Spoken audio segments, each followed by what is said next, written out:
পাগল আসলে তুমি নয়, ওরাই তো আসলে পাগল।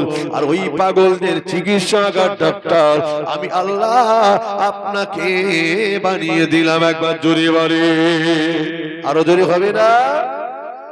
ওদেরকে আমি আল্লাহ চিকিৎসা করার জন্য তো আপনাকে পাঠিয়েছি। ওরা তো পাগল, ভুলভাল বকতে পারে, ওদের কথা শুনে রাগ করলে কি হবে?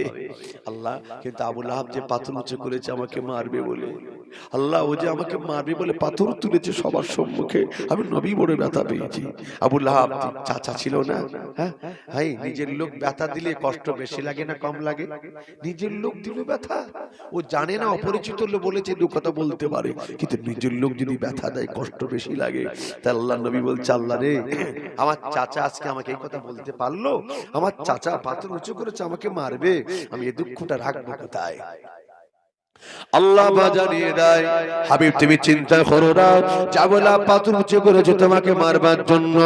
আল্লাহ পাক ওই আবু লাহাবের জন্য চরম পত্র আল্লাহর কোরআনে আয়াত পাঠিয়ে দিলেন। কোরআন শরীফের 30 নম্বর পারা, তাব্বাত ইয়াদা আবি লাহাব ওয়া তাব্বা। ওরে আমার হাবিব রে, তাব্বাত ইয়াদা আবি লাহাব ওয়া তাব্বা মা আগনা আনহু মালুহু ওয়া মা কাসাব। আল্লাহ পাক নবীকে ডেকে জানিয়ে দাও, হাবিব তুমি শুনে রেখে দাও, আবু লাহাব যে হাতে করে পাথর তুলেছে তোমাকে মারবার জন্য, হাবিব রে আমি আল্লাহ পাক ওর জন্য তো চরম পত্র পাঠিয়ে দিলাম। শুনে রাখো, আবু লাহাবের ওই দুটো হস্তদায়কে আমি আল্লাহ ধ্বংস করে দেব। একবার জোরে বলে, আবু লাহাবের ধন সম্পত্তি কাজে আসবে না, আবু লাহাবের আওলাদ আওলাদ আওলাদ ধন সম্পত্তি অর্থ সম্পদ কাজে আসবে না। আমি আল্লাহ পাক ওকে নাস্তা নাবুদ করে আমি আল্লাহ পাক ছাড়বো। ও যুবকেরা, জওয়ানেরা, নবী আমার, নবী আমার কি করলে জানে? আল্লাহ নবী কি করলে জানে? আল্লাহর দেওয়াই দায়িত্ব তিনি পালন করছিলেন। তবে দেখতে পাওয়া গেল আল্লাহ পাক আমার নবীকে ডেকে বলে, হাবিব রে শুনে রাখো, চলে যাও চলে যাও, হাবিব তুমি কেঁদো না, চিন্তা করো না, হাবিব রে তুমি তোমার দায়িত্ব পালন করো। নবী আমার আল্লাহ দেয়া দায়িত্ব পালন করছিলেন। আরে নবী আমার আল্লাহ দেয়া দায়িত্ব তিনি পালন করছিলেন। আল্লাহ পাক আমার নবীকে দেখবে, হাবিব তুমি চিন্তা করো না, তুমি আমার দায়িত্ব খালি পালন করো, হেদায়েতের মালিক আমি আল্লাহ। নবী বলছে, আল্লাহ পাক আবু জাহল নবী বলে মানে না, আবু লাহাব আমাকে রাসূল বলে মানে না, ওতবা সাহেবা নবী বলে মানে না। এরা যদি মেনে নিত আমি নবী বড় খুশি হয়ে যেতাম। আল্লাহ বলে, হাবিব রে ইন্নাদ দীন ইনদাল্লাহিল ইসলাম, পৃথিবীর বুকে যত ধর্ম রয়েছে সবচেয়ে মনোনীত পছন্দনীয় ধর্ম হলো আমি আল্লাহ আমার কাছে হলো ইসলাম। ইসলাম প্রচার করার দায়িত্ব তোমার, আর হেদায়েতের মালিক আমারই আল্লাহ। জোরে বলে, একটু জোরে হবে না? হেদায়েতের মালিক কে? আমার আল্লাহ। আল্লাহ হেদায়েতের মালিক। অনেকে ভাবছে এই এত টাকা খরচা করে এই জীবনী জলসা তোমরা যে প্রতি বছর দাও, তাতে করে কটা মানুষ হেদায়েত পায়? অনেকে বলে না, হ্যাঁ এত খরচা করো কি করে হেদায়েত পাবে? ভাই হেদায়েতের মালিক কি কোনো হুজুর? হেদায়েতের মালিক কোনো মসজিদে ইমাম? হেদায়েতের মালিক কেটে জোরে বলে আল্লাহ।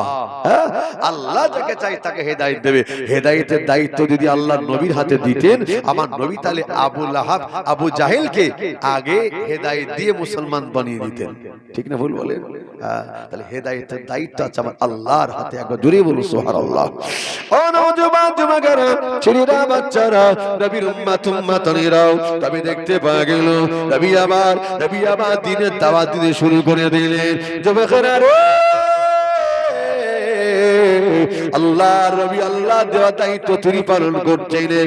সারাটা দিন দিনের দাওয়াত দেয়, রাতের বেলা আল্লাহ নবী একটা ছোট্ট কুঠুরি ঘর রয়েছে, ওই ঘরের ভিতরে আল্লাহ নবী কি করেন? আল্লাহর মহাবাণী কোরআন শরীফ আমার নবী তেলাওয়াত করতে লাগে। বর্তমান কারি সাবরা কিরাত পড়ে, শুনতে ভালো লাগে কি লাগে না? আরে মক্কা শরীফের ইমাম কারি আব্দুর রহমান সুদাইস যখন কোরআন শরীফ পড়ে, যেন মনে হয় আল্লাহর মহাবাণী কোরআন শরীফটা যেন নাজিল হয়ে যাচ্ছে। ঠিক না ভুল বলেন? তাই নয়, আবার বিশ্ব রেকর্ড করে চলে গেছে কারি আব্দুল বাসিত মিশরের বাসিন্দা। যখন কোরআন শরীফ তেলাওয়াত করতেন তার হায়াতে জিন্দেগিতে মানুষ কোরআন শরীফ শুনে এরকম উলমাত হয়ে যেত, মানুষ দুলতো, আহা কি তেলাওয়াত। ও জওয়ানেরা যুবকেরা, বর্তমান কারি সাহেবরা তেলাওয়াত করে, যদি এত ভালো লাগে তবে শুনে রাখে, কারি সাহেবদের তেলাওয়াত যদি এত ভালো লাগে, আমার নবী তেলাওয়াতটা না জানি কতই না ভালো ছিল। ঠিক না ভুল বলেন? কারীদের তেলাওয়াত যদি এত ভালো লাগে তো আমার নবীর তেলাওয়াতটা কতই না ভালো ছিল। নবী পাকের তেলাওয়াতটা ছিল মধুমাখা তেলাওয়াত। নবীর তেলাওয়াত আল্লাহ নবী যখন তেলাওয়াত করতেন কিতাবে লেখা হলো, আল্লাহ নবী যখন কোরআন শরীফ তেলাওয়াত করতেন, আমার নবী পাকের তেলাওয়াতটা শোনার জন্য কুফারে কোরআনে বালক বালিকারা, ইহুদি নাসারাদের ছেলে মেয়েরা আল্লাহ নবী ঘরের চারপাশে তারা দাঁড়িয়ে যেত। দাঁড়িয়ে দাঁড়িয়ে আমার নবী কোরআন শরীফের আওয়াজ কান পেতে তারা শুনতো। একবার জোরে বলুন সুবহানাল্লাহ। কান পেতে শুনতো নবীর তেলাওয়াতের আওয়াজ। বর্তমান মুসলমান ঘরে ছেলেরাও কোরআন শুনতে চায় না। ঠিক না ভুল বলেন? এতে কাছে ভালো লাগে না, কোরআন শুনতে ভালো লাগে না। ভাই যে কোরআন শরীফের ঊর্ধ্বে আর কি কোনো কিতাব আছে? যদি বলুন না, কোরআন শরীফ যদি এক পাল্লা রাখা হয়, গোটা পৃথিবী যদি আরেক পাল্লায়, কোরআনের পাল্লাটা ভারী হয়ে যাবে। ও যুবকেরা জওয়ানেরা, আল্লাহর নবী বললেন আলিফুন হরফুন লামুন হরফুন মিমুন হরফুন। আলিফ একটা হরফ, লাম একটা হরফ, মিম একটা হরফ। কেউ যদি একটা আলিফ পড়ে নাই চলতে ফিরতে উঠতে বসতে, আল্লাহ নবী বললেন 10টা সওয়াব বান্দা পেয়ে যাবে। আলিফ লাম মিম চলতে ফিরতে যদি কে বলে দেয়, আল্লাহ নবী বললেন 330টা সওয়াব আর এই বান্দা তাকদীরে নসিব হয়ে যাবে। একবার জোরে বলেন। ও এই জন্য ছেলে মেয়েদের কোরআন শরীফ শিক্ষা দেওয়ার দরকার আছে না নাই? দেওয়ার দরকার আছে না নাই? আমরা শেখাই কাদের? মেয়েদের, ছেলেদের শেখাই না। কেন জানেন? আমাদের সমাজ একটা রোগ আছে, ওই দেখাশোনা হলে জিজ্ঞাসা করে, মা তুমি কোরআন জানো? ঠিক কিনা বলেন? আপনার দিকে হয় এটাই? জিজ্ঞাসা হয়? ছেলেদের তো জিজ্ঞাসা হয় না, জিজ্ঞাসা করে কাদের? মেয়েদের। যদি বলে হ্যাঁ তো একটা সূরা পড়ো, হ্যাঁ বললে তার হবে না, পড়ে তো শোনাতে হবে। এই জন্য একটু মেয়েটা শেখায়, ছেলেটাকে শেখাই না। কি অন্যায় করেছে ছেলেটা। আসলে ও তো ছেলে, ও তো বাড়ি থাকবে, মেয়ে পরের বাড়ি যাবে, ওই মেয়েকে অনেক প্রশ্ন হবে, তাই তাকে শেখায়। ইস, আল্লাহ হেদায়েত দান, জোরে বল আমিন। ও নওজোয়ান যুবকেরা, কথাই কথা বেড়ে যায়। একটা কথা বলে আমি একটু ফিরে আসি। বিশ্বাস করুন, আল্লাহ নবী হাদিসে জানিয়ে দিলেন, আপনার বাপ মা যদি মরে যায়, মক্কা শরীফ থেকে যদি আপনি কোনো বড় বড় আলেমদেরকে নিয়ে এসে দোয়া করান, মদিনা শরীফ থেকে আলেমদেরকে নিয়ে এসে দোয়া করান, শুধু তাই নয়, মক্কার সেই ইমামকে নিয়ে এসে যে দোয়া করান, ওই দোয়াটা কবুল হবে তার কোনো গ্যারান্টি নাই। আপনি যদি আপনার বাচ্চা বাচ্চাদের কোরআনের শিক্ষা যদি দিয়ে যেতে পারেন, আল্লাহ নবী জানিয়ে দিলেন, ওই বাচ্চা বাচ্চারা কোরআন শরীফ তেলাওয়াত করে আপনাদের জন্য দোয়া করবে। আল্লাহ পাক তার বাপ মা দাদু দাদির কবরটা কোরআন তেলাওয়াতের ওসিলা আল্লাহ কবরটাকে নূর দিয়ে গুলজার করে দেবে। জোরে হবে না? তাহলে ছেলে মেয়েদের কোরআন শিক্ষা দেওয়ার দরকার আছে না নাই? দিতে হবে না? ওদিকে একটু শেখান। এরা যে কাঁদবে, হ্যাঁ, এদের কান্না আল্লাহ তাআলা বেশি কবুল করবে। এইজন্য জানাজার ব্যাপারে, জানাজা মানে কি? দোয়া। জানাজার ব্যাপারে রাসূলুল্লাহ বলেছেন, যখন জানাজা হবে ওই সময় কি করো, তোমার দেখবে তার নিকটস্থ কেউ আলেম আছে কিনা, হাফেজ আছে কিনা। আলেম হাফেজ হওয়া এটা তাকদীরের ব্যাপার। আলেমের বাপ হওয়া, হাফেজের বাপ হওয়া এটা তাকদীরের ব্যাপার। কথা ঠিক না ভুল বলুন? কারণ তার নিকটস্থ যদি কেউ থাকে, তাকে দিয়ে জানাজার নামাজ পড়ালে এই দোয়াটা আল্লাহ বেশি বেশি কবুল করে, তার জন্য মাগফিরাত হয়ে যায়। একবার জোরে বলুন সুবহানাল্লাহ।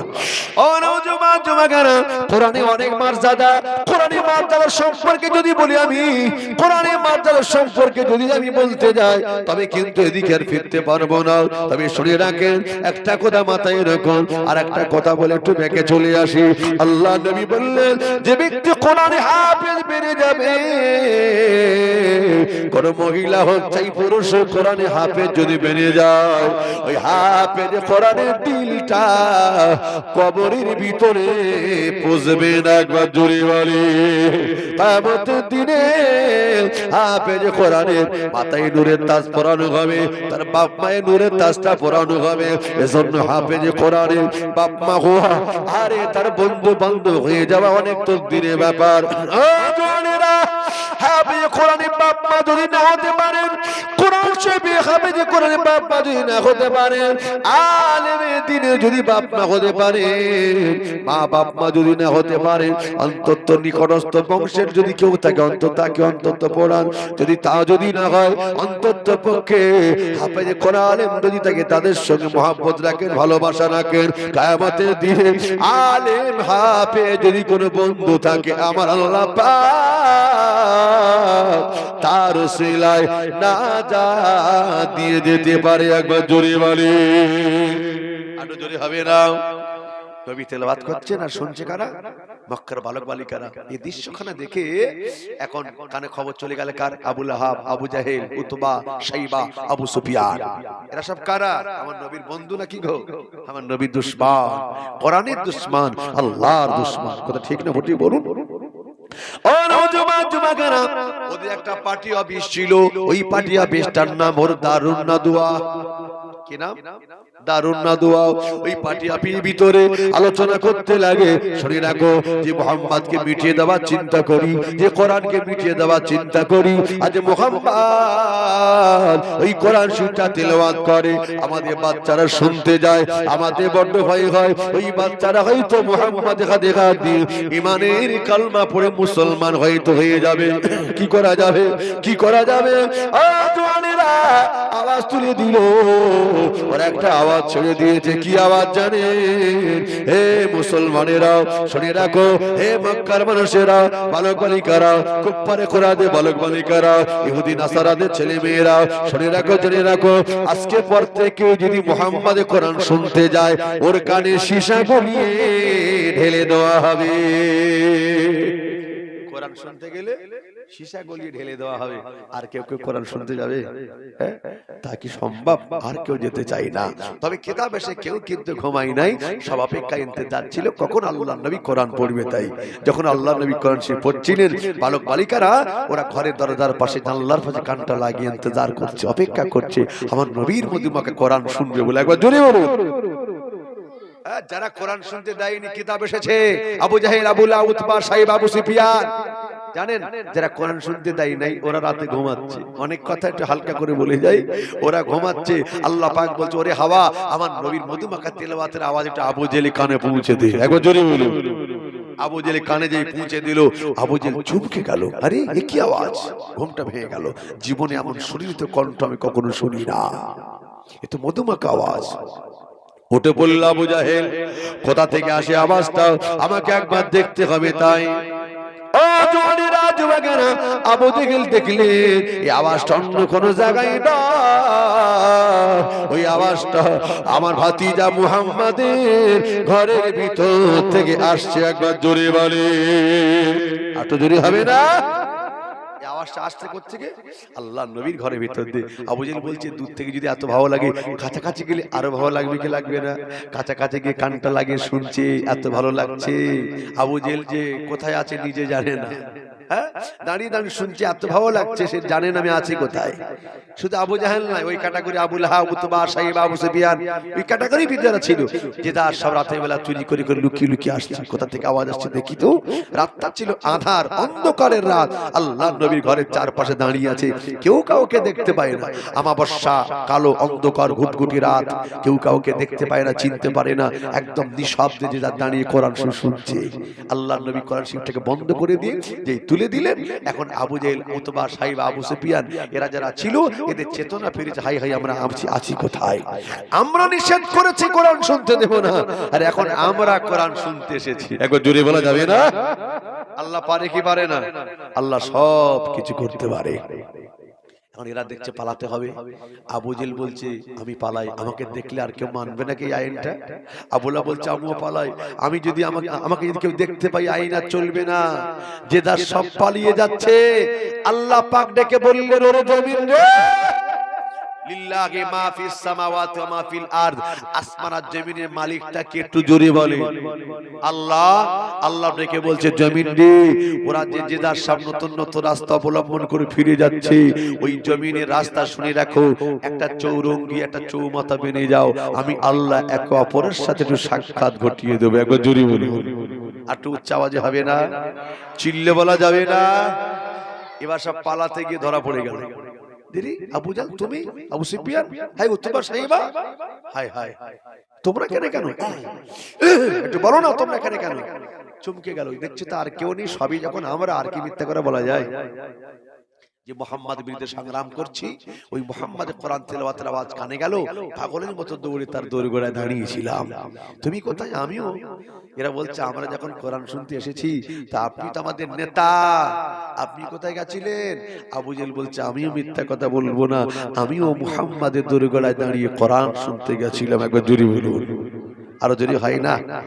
নওজওয়ান যুবকেরা, ছেলেরা, বাচ্চারা, ও নবী উম্মাত উম্মাতারিরা, তবে দেখতে পাওয়া গেল আবু জেল বলছে না না, এসো হাতটা লম্বা করো, আমার হাতে হাত দাও, ইমানে কালমাটা পড়ে আমার হাতে হাত দাও, তওবা গ্রহণ করো, আজকে পর থেকে আর কেউ কোরআন শুনতে আসবে না। এখন আবু জেল তো ওদের নেতা, নেতার বিরুদ্ধে গেলে কপালে বিবাদ আছে না নাই? কপাল বিপদ আছে। বাধ্য হয়ে কি করলো? ইচ্ছার বিরুদ্ধে, যদিও মন চাই না, ইচ্ছার বিরুদ্ধে আবু জেল হাতে হাত দিল, তওবা করে নিল, বায়াত গ্রহণ করলো, আজকে পর থেকে আর কেউ কোরআন শুনতে যাবে না। ও নবী উম্মাত উম্মাতারিরা, তবে দেখতে পাওয়া গেল আবু জেল কি করলো? উতবা সাইবা আবু সুফিয়ান সারাটা জীবন আমার নবী দুশমনি শুরু করে দিল। কথাই কথা বেড়ে যায়, তবে একটু মাথায় রাখুন, আলোচনা কিন্তু অনেক লম্বা, এত বিস্তারিত লম্বা আলোচনা করলে গন্তব্যস্থলে যাওয়া যাবে না। আর একটুখানি আগে যায়, আল্লাহ নবীর ব্যাপারে তারা কি করলো জানে? জমে খেলাম ওদের চিন্তা বেড়ে যাচ্ছে, ওদের মাথা ঠিক নেই। আমরা একদিক দিয়ে আমরা চেষ্টা করছি মুহাম্মদকে মিটিয়ে দেব, কিন্তু যতদিন যায় সবাই তো লুকিয়ে লুকিয়ে মুহাম্মদে হাতে হাত দিয়ে ইমানে কালমা পড়ে মুসলমান হয়ে যাচ্ছে। একবার জোরে বলে। চলে গেল আবু লাহাবের কাছে, আবু তালেবের কাছে। ওরে আবু তালেব, শুনে রাখো, তোমার ভাতিজাকে নিষেধ করে দাও, ও জানে কোরআনের কথা যেন আর না বলে। ও কি চাই বলো না, ও যা চাইবে আমরা সেটাই দিতে রাজি আছি। ও যদি নেতা হতে চায় বানিয়ে দেব, ও যদি আমাদের মাতব্বর মানতে চায় বানিয়ে দেব। অপরবার সুন্দরী নারীকে বিয়ে করতে চাইলে তাকে বিয়ে দেওয়া হবে, টাকা চাইলে টাকা দেওয়া হবে। শর্ত হলো কোরআনের দাওয়াত যেন আর যেন না দাও। যুবকেরা, ও উম্মাতারিরা, ওরা আমার নবীকে কোরআন তেলাওয়াতটা বন্ধ করার জন্য যথেষ্ট চেষ্টা করেছে না করে নাই? ইসলামটাকে বিরোধ করার জন্য যথেষ্ট তারা চেষ্টা চালিয়েছে, কিন্তু না, কোন মতে বন্ধ করতে পারে না। যত সময় যায় সবাই যেন দলে দলে দলে দলে আল্লাহ নবী হাতে হাত দিয়ে ইমানে কালমা পড়ে মুসলমান হচ্ছে। একবার জোরে বলেন, একবার দরুদ শরীফ আল্লাহুম্মা সাল্লি আলা মাওলানা মুহাম্মদ ওয়া আলা আলিহি। ও নওজওয়ান যুবকেরা, ছেলেরা, বাচ্চারা, ও নবী উম্মাত উম্মাতারিরা, তবে দেখতে পাওয়া গেল, বিশ্বাস করুন, অনেক যদি আলোচনা অনেক লম্বা, কিন্তু একটু আস্তে আস্তে না বললে তো জায়গায় পৌঁছে যাব না। আরে বিশ্ব নবীকে শেষ করবার জন্য অনেক পরিকল্পনা চললো। আবু তালেবের কাছে বলবার পরে আবু তালেব বলছে ঠিক আছে, দেখা যায় ভাইপো বাড়িতে ফেরবার পরে আল্লাহ নবী জানিয়ে দিলেন, এ আবু তালেব, শুনে রাখো, ওরে আবু তালেব শুনে রাখো, মুহাম্মদকে বলে দিও ও জানে আর দাওয়াত না দেয়। আল্লাহ নবী ফেরবার পরে আবু তালেব আমার নবীকে ডাক দিয়ে বলছে, মুহাম্মদ রে শুনে রাখো, জেনে রাখো, ওরা বলে গেছে এই কথাগুলো, তুমি কোরআনের দাওয়াত আর যাতে তুমি না দাও, এই ব্যাপারে তারা কিন্তু তাগিদ করে গেছে, ও কোরআনের দাওয়াত যদি না দাও তোমাকে কিনতে আছে কিছু তারা তোমাকে দেবে বলেছো, বড় করে নাও। কি বলতে চাও? আল্লাহ নবী জানিয়ে দিলেন, ওরে আমার চাচা আবু তালেব রে শুনে রাখো, জেনে রাখো, আমি আল্লাহ নবী জানিয়ে দিলাম ওরা আমাকে কি দেবে। ওরা যদি আমাকে এক হাতে যদি চন্দ্র এনে দেয়, অপর হাতে যদি সূর্য যদি এনে দেয়, তবে শুনে রাখো আমি মুহাম্মদ কোরআন শরীফ ছাড়া দ্বিতীয় কোনো কথা, আল্লাহর কথা ছাড়া, কোরআনের কথা ছাড়া কিন্তু বলতে রাজি নয়। একবার জোরে বলি, আর থেকে চিল্লে বলা যাবে না। আবু জেহেলের চিন্তা বেড়ে গেল, এ তো কোনো কথা নেবে না, তবে কি করা যাবে? আবু জেহেল চিন্তা বেড়ে গেল, কি করলো জানে?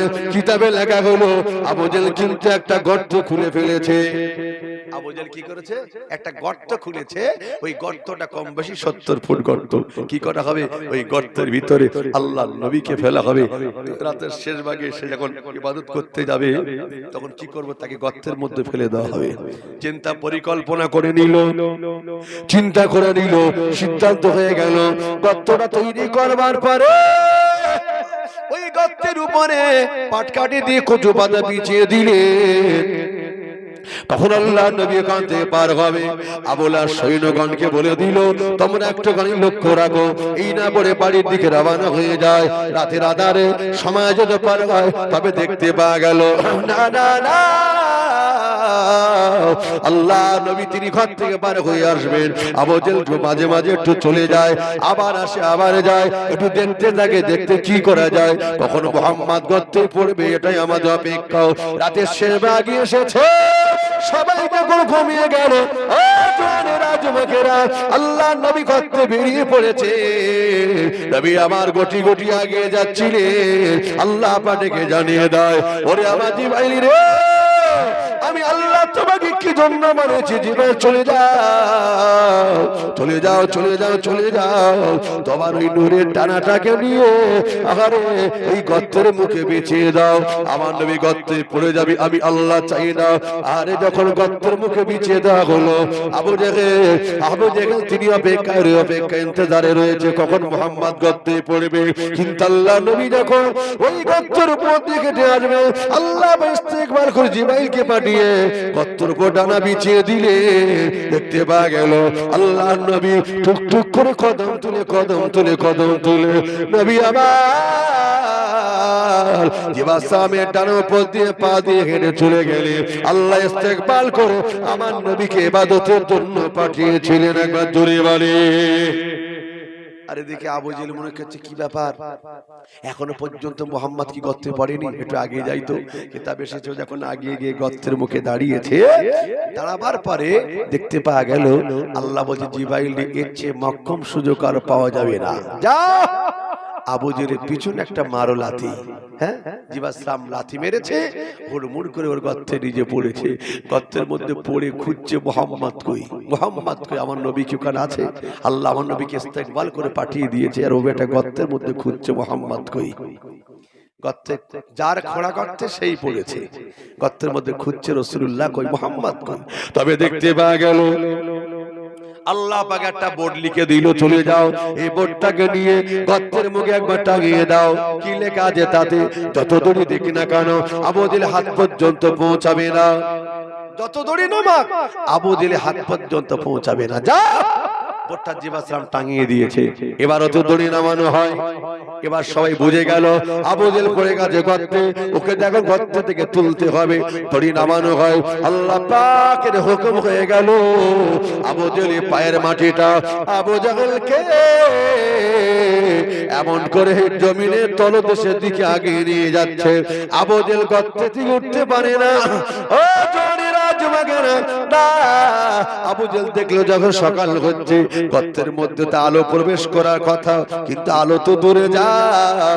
এই গর্তের ভিতরে আমি যখন বিপদগ্রস্ত হয়ে গেলাম, আমার বাঁচার কোনো আশা নাই, চারিদিকের মাটির অবস্থা ভালো নাই, যদি একবার ধস নেমে যায় আমি আবু জেহেল গর্তের মধ্যে আমি মারা যাব, কি করা যাবে? আবু জেহেল চিন্তায় পড়ে গেল, এই গর্তে থেকে যদি বাঁচাতে হয় একমাত্র আমার ভাতিজা মুহাম্মদ ছাড়া কেউ বাঁচাতে পারবে না। একবার জোরে বলে, একমাত্র মুহাম্মদ ছাড়া কেউ বাঁচাতে পারবে না। আরে চিরজীবন যদি আপনি আমার সঙ্গে দুশমনি করেন আর বিপদে পড়লে যদি আপনি আমাকে ডাকেন, আমি কি যাব? আমি বলি, আমি কি ভাববো বেটা অনেক জ্বালিয়েছিস আমার, আজ তুই বিপদে পড়েছে, এই দিনটা আমার দেখবার ছিল। কিন্তু রাসূল বলছে না, বিপদে পড়লে হিন্দু মুসলমান জাতির বিচার করো না, তাকে সাহায্য করো। কে বলেছেন? আল্লাহর নবী। একবার জোরে বলুন সুবহানাল্লাহ। আল্লাহ নবীকে খবর দিলেন, নবী আবার তিনি গুটি গুটি এগিয়ে গেলেন। কোথায় চলে গেলেন? আল্লাহ নবী গিয়ে ওই গর্তের মুখে গিয়ে দাঁড়িয়ে যায়, ডাক দিয়ে বলছে, আবু জাহেল রে, তুমি আজকে গর্তের মধ্যে কেন? বলে, ভাতিজা আমার লজ্জা তুই দিস না, তুমি গর্তের মধ্যে কেন? তোমার থেকে থাকার কথা নয়, তুই আমাকে লজ্জা দিস না। ওরে ভাতিজা রে, আমাকে একটু তাড়াতাড়ি তুলে ফেল। আল্লাহ নবী ডেকে বলছে, ভাতিজা রে, আল্লাহ নবী ডেকে বলছে, চাচা রে, তবে তুমি গর্তে এখানে একবার কি আমাকে বলবে? তোমার তো এখানে থাকার কথা নয়। ওই আবু জেহেল ডেকে বলছে, আমি তোর জন্য গর্তটা খুঁড়েছিলাম, এখন তোর খোঁড়া গর্তে আমি আবু জেহেল তোর জন্য গর্ত খুঁড়েছিলাম, এখন ওই গর্তে আমাকে নিজেকে পড়তে হয়েছে। একবার জোরে বলে। আল্লাহ নবী চোখ দিয়ে টাপ টাপ করে পানি ঝরে গেল। আল্লাহ নবী কাঁদতে কাঁদতে জানিয়ে দিলেন, ওরে আবু জেহেল রে, কোন মুহাম্মদকে তুই মারতে চাও? যে মুহাম্মাদের ব্যাপারে আল্লাহ পাক এতটা ইজ্জত সম্মান দিয়েছে, তুমি জানো না?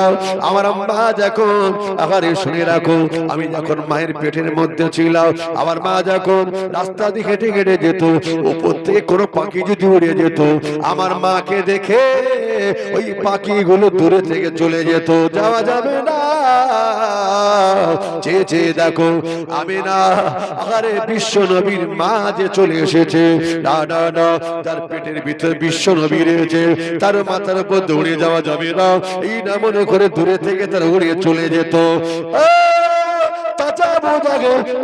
পাখি আমাকে চিনেছে, তাই না? আমার আম্মার পেটে যখন আমি ছিলাম, আমার মা যখন পানি আনতে গেল, কোথায় গিয়েছে? কুয়ার কাছে পানি তুলবে, তাই পেটের মধ্যে মুহাম্মদ ছিলাম। হ্যাট হয়ে নিচু হয়ে পানি তুললে যদি মুহাম্মাদের কষ্ট হয়, এই জন্য আল্লাহ পাক ওই কুয়ার পানিটাকে চাগিয়ে চাগিয়ে চাগিয়ে উপরে উঁচু করে দিলেন, যাতে আমার মায়ের কাটিয়ে নিতে কোনো অসুবিধা না হয়। একবার জোরে বলে, একটু জোরে হবে না?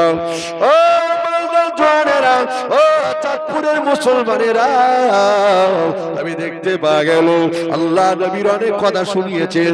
আবু জেহেল বলছে, ভাতিজা রে, সব কথা আমি তো বুঝলাম, জানলাম, বাবার এখন আমাকে উপরে তো নইলে বাঁচার কোনো রাস্তা নাই। নবী বলছে, আমি তোমাকে তুলবো, তবে একটা শর্ত আছে। কি শর্ত? যদি তুমি উপরে উঠে এসে আমি নবীর হাতে হাত দিয়ে তুই ইমানের কলমাটা একটু পড়ে নাও। একবার জোরে বলুন। হ্যাঁ, যদি তুমি কি করো, আমার হাতে হাত দিয়ে মানে কলমাটা পড়ে নাও। চাচা এখন দেখছে অবস্থা খুব ভালো না, চারিদিকের মাটির অবস্থা খুব ভালো না। এখন যদি আমরা না বলি, এখন যদি আমি না বলে দেই, তাহলে কি উপায় হবে? তাহলে আর কি বাঁচার আশা আছে? আর তো বাঁচার আশা নাই। আবু জেহেল বলছে, ভাতিজা রে, চিন্তা করিস না, তুই গর্তের মধ্যে দড়িটা নামিয়ে দে বাবা, আমাকে একটু তুলে ফেল। না না না না, আল্লাহ নবী বললে দড়ি লাগাতে হবে না। নবী আমার এই গর্তের মধ্যে যখন হাতটা নামিয়ে দিলেন, আল্লাহ ডেকে বলছে, বোটখানা তুলে নাও জিবরাইল। আমার নবী হাতটা নামিয়ে দিয়েছে, আল্লাহ পাক জানিয়ে দিলেন, এ আবু জেহেল পায়ের মাটি রে, আমার নবী হাত বাড়িয়ে দিয়েছে, আমি নবী হাতকে বিজুরি করতে রাজি নয়। আবু জেহেল পায়ের মাটি রে, আবু জেহেলকে চাগিয়ে চাগিয়ে চাগিয়ে আমার নবীর সঙ্গে মোলাকাত করিয়ে দাও। একবার জোরে বলে, একবার হাতে হাত লাগিয়ে দাও। হাত লাগিয়ে দিয়েছে, রাসূল তুলে ফেললেন। চাচা এবার তাহলে একটু কলমা পড়ে নাও। ডেকে বলতে, ভাতিজা রে, আমি এতদিন মনে করতাম তুই একটা ছোটখাটো জাদুকর, এখন আমি বুঝলাম তুই একটা বড় একটা জাদুকর। বলুন নাউজুবিল্লাহ। ভাই নবী কি জাদুকর? ইস, আল্লাহু আকবার, আল্লাহু আকবার। ও নওজোয়ান যুবকেরা, ছেলেরা, বাচ্চারা, ও উম্মাত উম্মাতানিরা, যত সময় যায় তত আমার নবীর ইজ্জত বাড়ে না কমছে? যেটা বলুন বেড়ে যাচ্ছে। আবু জেহেলদের চিন্তা বেড়ে গেল, কি করা যাবে? আর জানে কেউ কলমা না পড়তে পারে, এর জন্য একটা ডিসিশন নেওয়া দরকার আছে না নাই? আর জানে কেউ কলমা না পড়ে, এর জন্য একটা সিদ্ধান্ত নিতে হবে কি হবে না? তাই কি সিদ্ধান্ত তারা নিল জানেন? শোনো, যারা নবমুসলিম হচ্ছে ওদেরকে ধরো, উপযুক্ত শাস্তি দাও। কিতাবে লাগা হলো, যুবকেরা, ও হযরত খাব্বাব রাদিয়াল্লাহু তাআলা নবীকে কি করলে জানেন? আরে শাস্তি দিতে লাগে এমন করে খাব্বাবকে লোহাটাকে দিয়ে, এমন করে তলোয়ারটাকে নিয়ে আগুনে পুড়িয়ে লাল করে দিয়ে হযরত খাব্বাবের পিঠে ছাগ দিতে লাগে। ও জানেরা, পিঠ থেকে এমন করে চামড়া পড়ে যায়, এমন করে চর্বি গুলো গলে যায়, এমন করে তার পিঠে অনেক ব্যথা যন্ত্রণা শুরু হয়ে গেল। আরে খাব্বাব বলেছিলেন, ওরে বেদিনেরা রে, মারতে মারতে যদি তোরা আমাদেরকে মেরে দে, কষ্ট দিতে দিতে যদি শেষ করে দে, তবে শুনে রাখ, ওই মুহাম্মদ সাল্লাল্লাহু আলাইহি সাল্লামকে জীবনে কখনো আমরা ভুলতে পারবো না। একবার জোরে বলি, একবার দরুদ আল্লাহুম্মা সাল্লি আলা।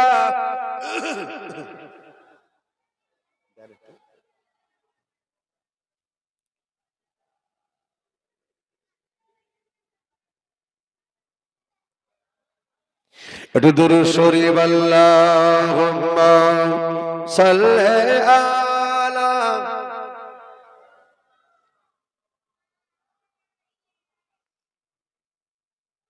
ওয়া আলা আলিহি।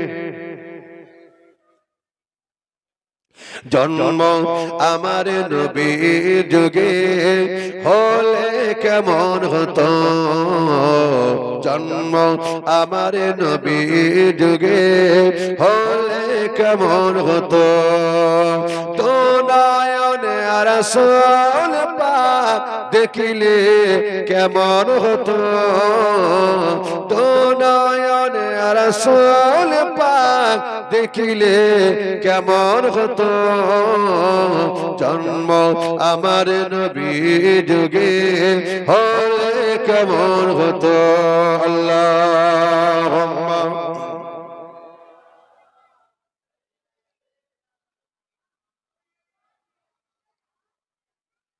ওয়া আলা আলিহি। আসিত বেশে হযরতে বেলালের মধুর আযান, আসিত বেশে হযরতে বেলালের মধুর আযান, যে আযানে ছিল এমন গুণ মুগ্ধ রহমান, দয়ার নবীর পিছে নামাজ পড়লে কেমন হতো, দয়ার নবীর পিছে নামাজ পড়লে কেমন হতো। আল্লাহুম্মা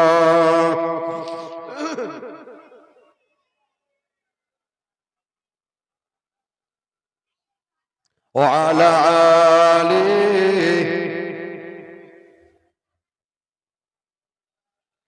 চলুন তাহলে, যারা নবমুসলিম হয়েছিলেন এরকম করে অনেককে শাস্তি দিয়েছে, তাই নয়, কিতাব এসেছে হযরত বেলাল রাদিয়াল্লাহু তাআলা হুকে তাকেও শাস্তি দিয়েছে। কি শাস্তি?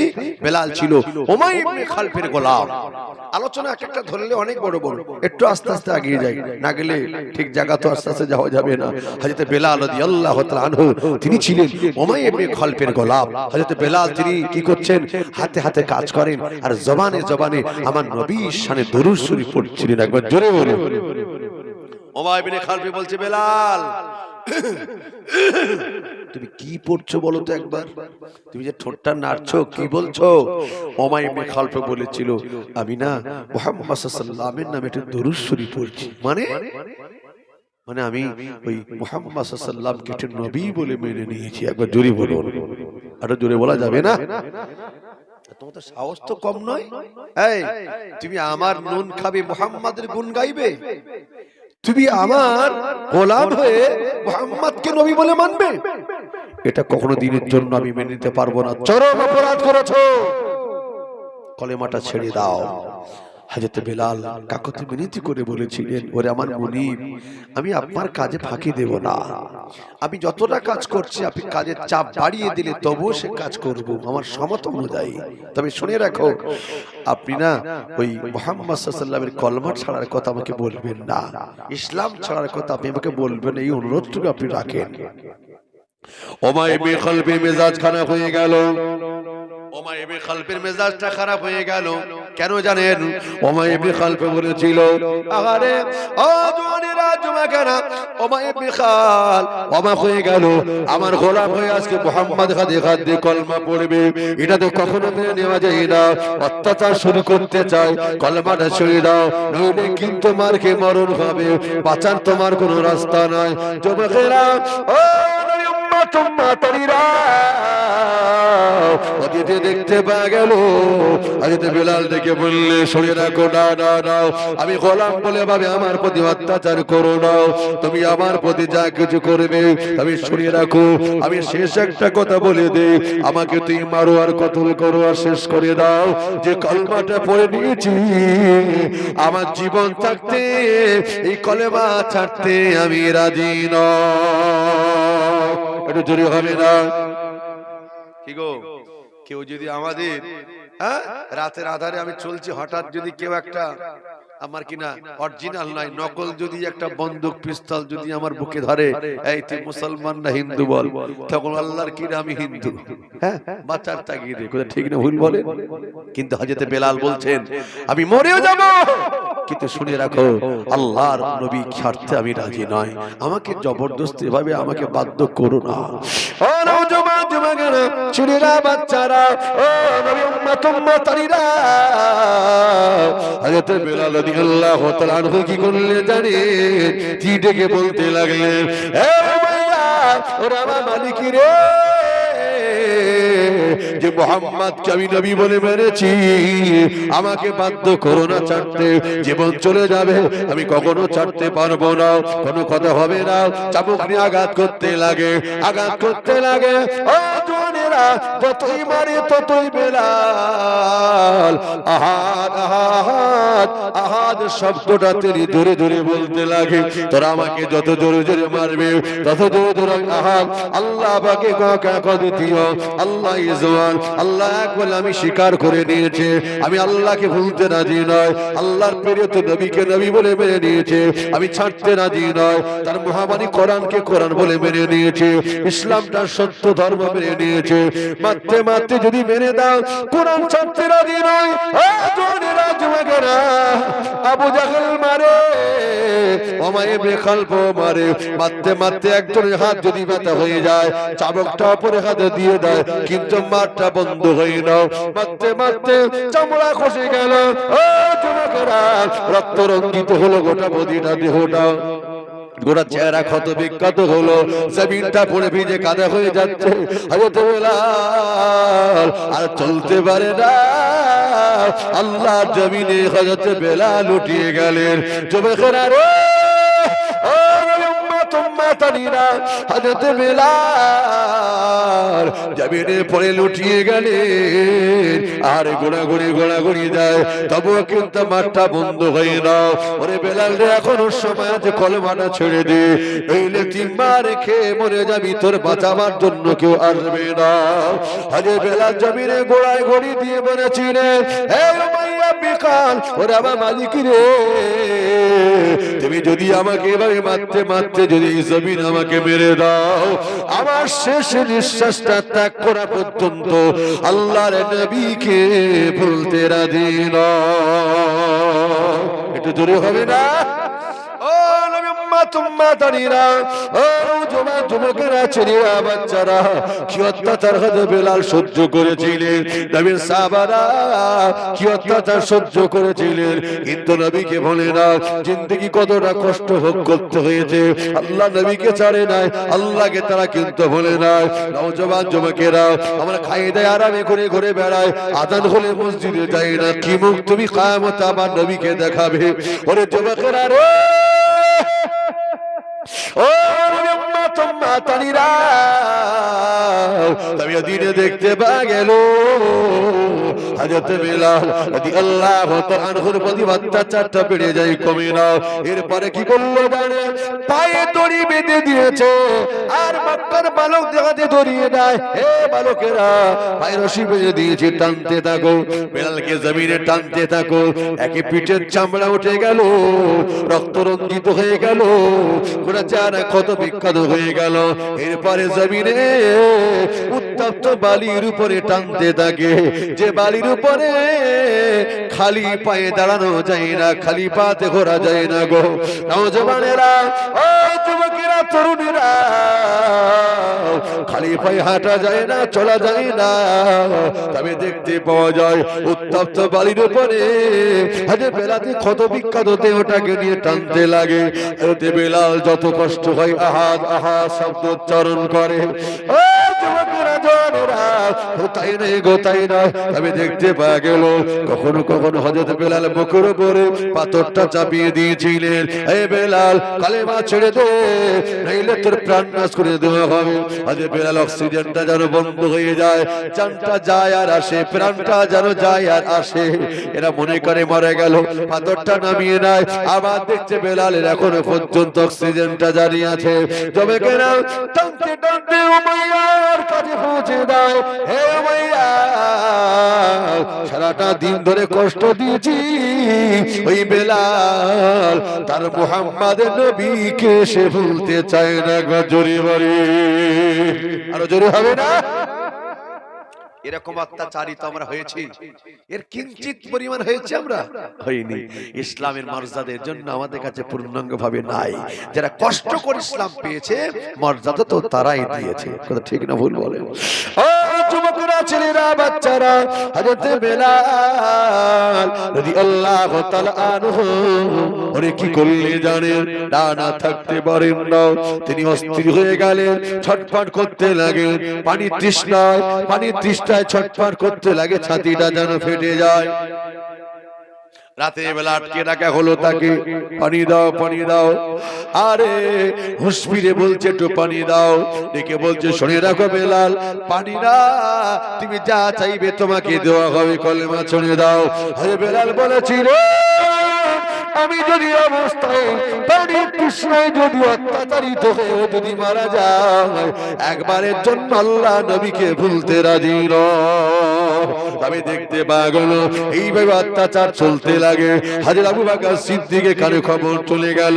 সিদ্দিক আকবর আবু বকর সিদ্দিক রাদিয়াল্লাহু তাআলা আনহু, ও জওয়ানেরা, কি করলো জানে? হযরত আবু বকর সিদ্দিক রাদিয়াল্লাহু তাআলা আনহু কি করলো জানে?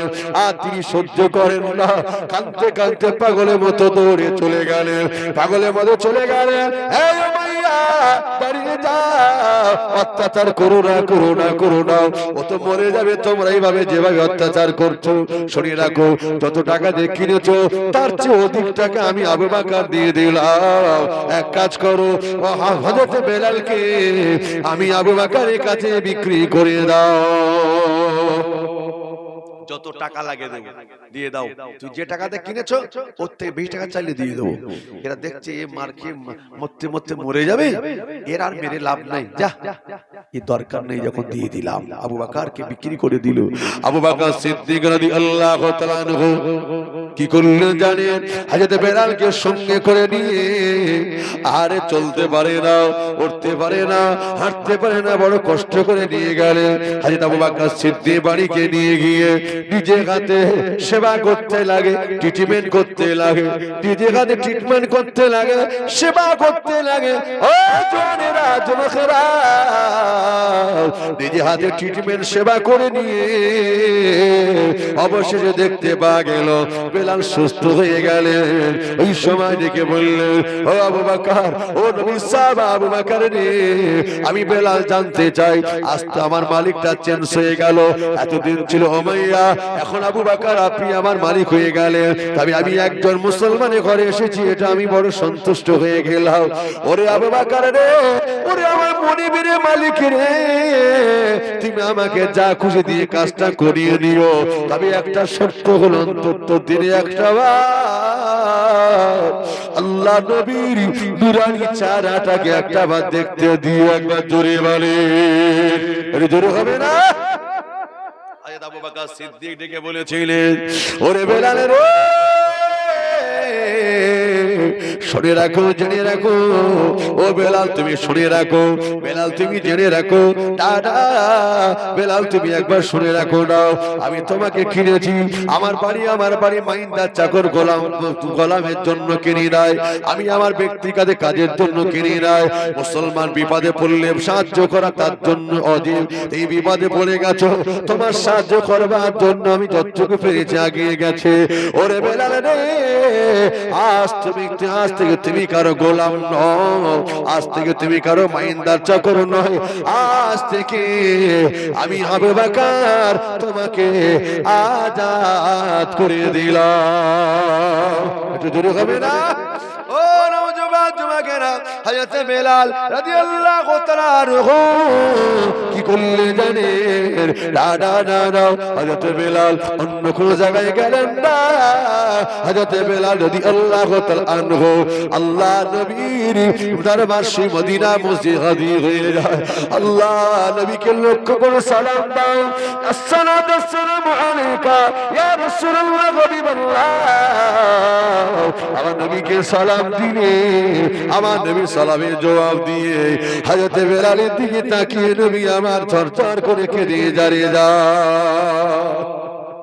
আল্লাহ নবী কাঁদছে, হযরত বেলালও কাঁদছে, আল্লাহ নবীও কাঁদছে, হযরত বেলালও কাঁদতে লাগে। তবে দেখতে পাওয়া আল্লাহ নবী ডেকে বলছে, বাবা বেলাল রে, উমাইয়া বড় নিষ্ঠুর, তোমার প্রতি অনেক অত্যাচার করেছে, আমি নবীকে নবী বলে মেনে নেওয়ার কারণে তুমি শুনে রাখো, ও বেলাল রে, তোমাকে অত্যাচার করেছে, তোমার শরীরে ব্যথা লেগেছে, আমি নবী ব্যথা আমার দিলেতে লেগেছে। বাবা বেলাল রে, তুমি যে অত্যাচারিত হয়েছ, আমি নবীকে বলো নাই, কোরআনকে বলো নাই, আল্লাহকে ভুলে যাও না, এর জন্য আল্লাহ পাক এনাম পুরস্কার, তার দয়ার জান্নাত আল্লাহ তোমাকে দিয়ে দেবে। একটু জোরে হবে না? আমি তো জান্নাতের আশায় কলমা পড়ি নাই, আপা নুরানি চেহারা দেখে আমি খুশিতে বাগে বাগ আপনাকে দেখবার জন্য মনটা বড় কাঁদছিল।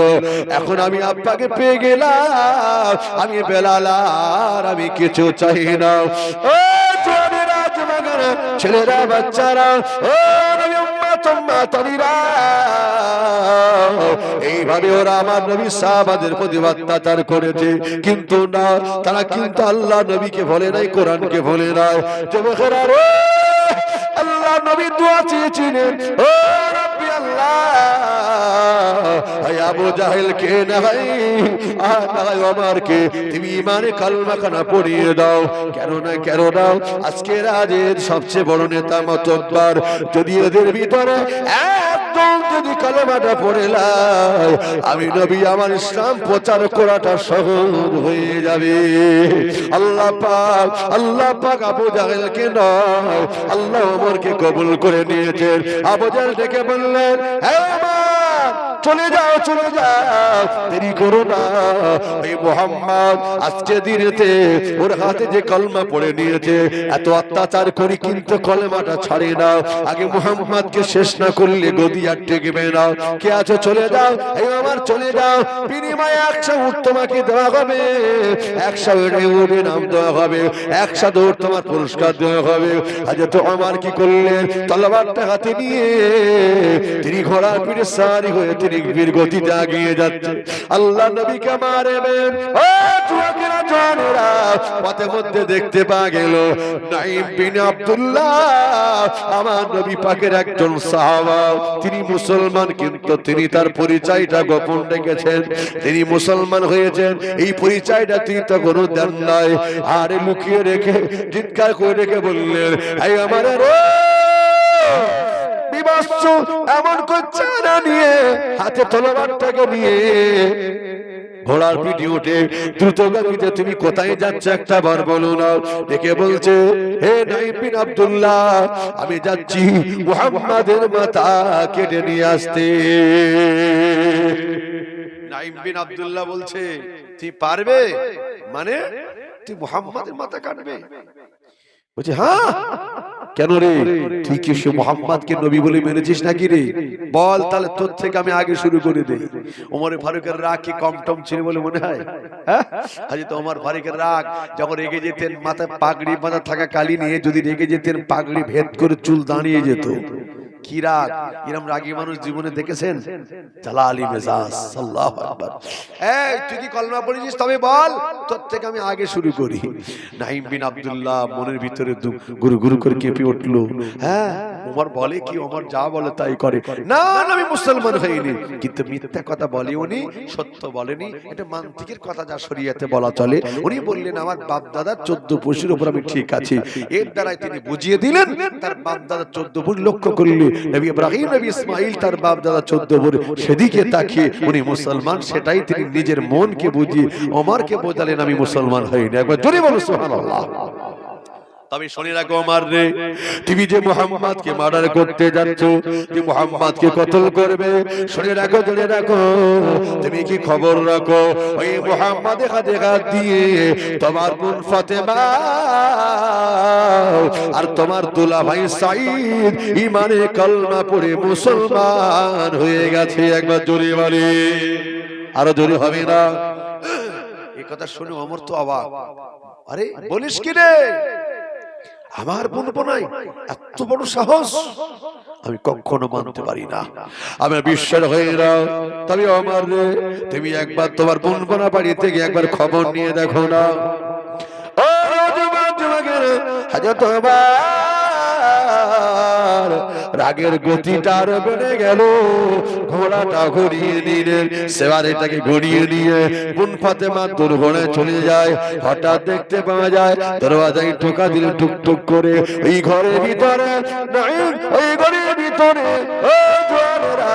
বোন ফাতেমার সাঈদকে আল্লাহ নবীর সাহাবা হযরত খাব্বাব রাদিয়াল্লাহু তাআলা আনহু, আল্লাহর মহাবাণী কোরআনের একটা চ্যাপ্টার নিয়ে তাদের শিক্ষা দিচ্ছিলেন।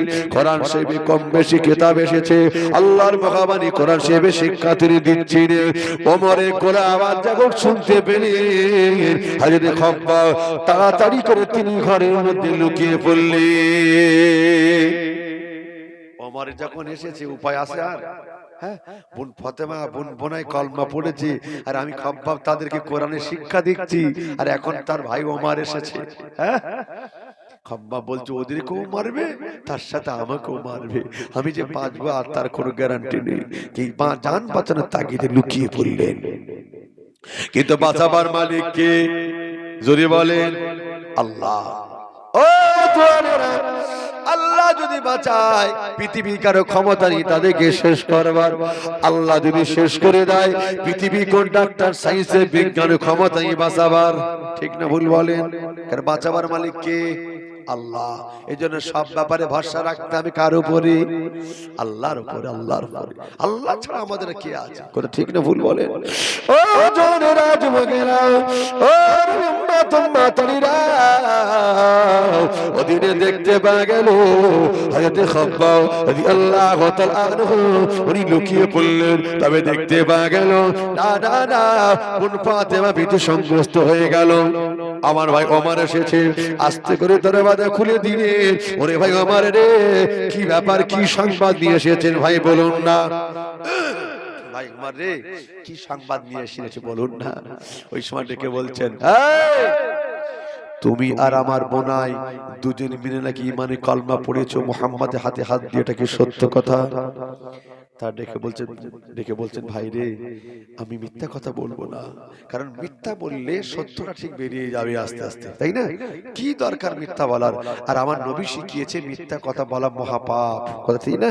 এই জন্য আমি এখনো বলছি আর পরেও তাই বলবো, আমরা না দুজনেই মুহাম্মাদের হাতে হাত দিয়ে ইমানের কলমা পড়ে মুসলমান হয়ে গেলাম। একবার জোরে বলো, আরো জোরে হবে না? আহারে, ওমর ফারুক একদম রাগ মেজাজ আর সহ্য করতে পারেন না, রাগ সহ্য করতে পারেন না। ওমর রাদিয়াল্লাহু আনহু করলেন, কোন কিতাব এসেছে চাবুক দিয়ে আঘাত করলেন, কোন কিতাব এসেছে তলোয়ার উল্টো পিঠ দিয়ে আঘাত করলেন, উল্টো তলোয়ার উল্টো পিঠ দিয়ে আঘাত করতে লাগে। আঘাত করতে করতে গোটা শরীরটা ব্যথায় ব্যথিত হয়ে গেল, গোটা শরীরটা আঘাতে আঘাতে আহারে ব্যথায় ব্যথিত হয়ে গেল, সহ্য করতে পারেন না। ও জোনেরা যুবকেরা, পুনার বড়াইকে মারতে লাগে, বোন ফাতিমা ওদিকে তার দুলাভাই সাঈদকে মারতে লাগে। মারতে মারতে মারতে মারতে তলোয়ারের উল্টে পিঠে আঘাত যখন বোন ফাতিমার কপালে লেগে গেল, মাথায় লেগে গেল, ওই সময় দেখা যায় মাথাটা ফেটে রক্তটা ফিনকিয়ে দিয়ে গল গল করে বেরিয়ে যায়। ওই রক্ত ফিনকিয়ে দেওয়া বোন ফাতেমা ভিজে যায়, ওমরে ফারুকের চেহারায় রক্ত ছিটকে পড়ে তার চেহারাটা খানিকটা ভিজে যায়। যতই হোক মায়ের পেটের বোন, মায়া জাগবে কি জাগবে না বলুন? মায়ের পেটের বোন একটু দয়া জাগতে পারে কি পারে না? চেহারাটা যখন রক্ততে লাল হয়ে গেল, ওমরে ফারুক একদম শান্ত হয়ে গেল, না আর সম্ভব নেই, এত মারছি তার বড় কলমা ছাড়ে না, কি ব্যাপার? বনু ফাতেমা বললেন, ভাই রে, মার বন্ধ করলেন, কেন মারতে থাকেন? রেখে বললেন, ও ভাই আমার রে, তুমি যদি মারতে মারতে যদি মেরে দাও, তবে শুনে রাখো না, আমরা মারা যাব ওই মুহাম্মদ